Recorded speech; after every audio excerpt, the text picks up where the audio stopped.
Hello, Sam here from StudentNet and just want to talk to you about how to clean your house or student house for an end of tenancy inspection. So if you're moving out this June or July or next year for that matter of fact, it could be any time. There are some things that you need to do in order to help yourself to get your deposit back and make life easy for the letting agent, which will then in turn make life easy for you, the student. So where do you start? There's sort of two ends to this. You can either start in your bedroom and work your way down to the communal areas, or you can start in the communal areas and work your way up to the bedroom. However, if you live in a studio, I would say it's fairly simple. Just make sure you hit the key areas, which we'll cover later. It's slightly more complicated when you live in a student house and there's more than one of you and you need to divvy out the cleaning. And especially if people are leaving early or at different times. So the main areas that people forget are the floors, the windows, the walls and the skirting boards, and these small little areas that often go unnoticed. So when you're doing your rent tenancy clean, or when you signed up for the house, you should have been given inventory.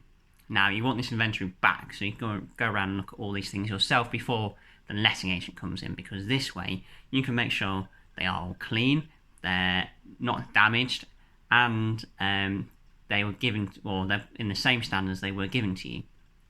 And after all those three things, you're on a good track.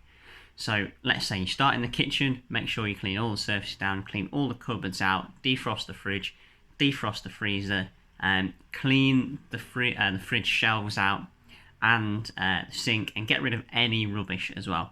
Make sure it's gone in the bins and it's been taken. If it's left there and the letting agent has to clean it up, you will be billed, or you are likely to be billed for clearance.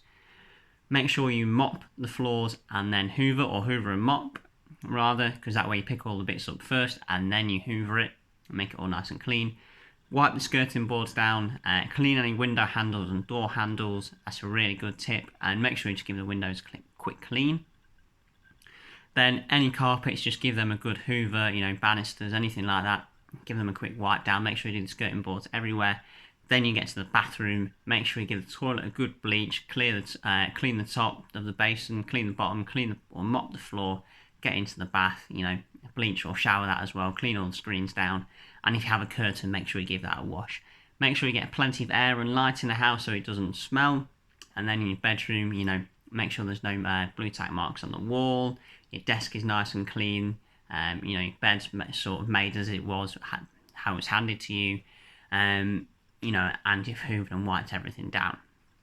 Once you've done these sort of bits, you're onto a good sort of roll. Make sure everyone mucks in. If you are leaving beforehand, make sure you do your bedroom, you do your share in the kitchen, and you make sure it is as tidy as possible when you leave. Some letting agents do inspect your bedroom first to make sure it is signed off. However, if they don't, make sure you lock it and no one can get in. This is just a very quick video on it. We do have an article that goes into more detail. It's on the website, student-it.com. If you have any questions, contact me via the website and I'll be happy to answer them.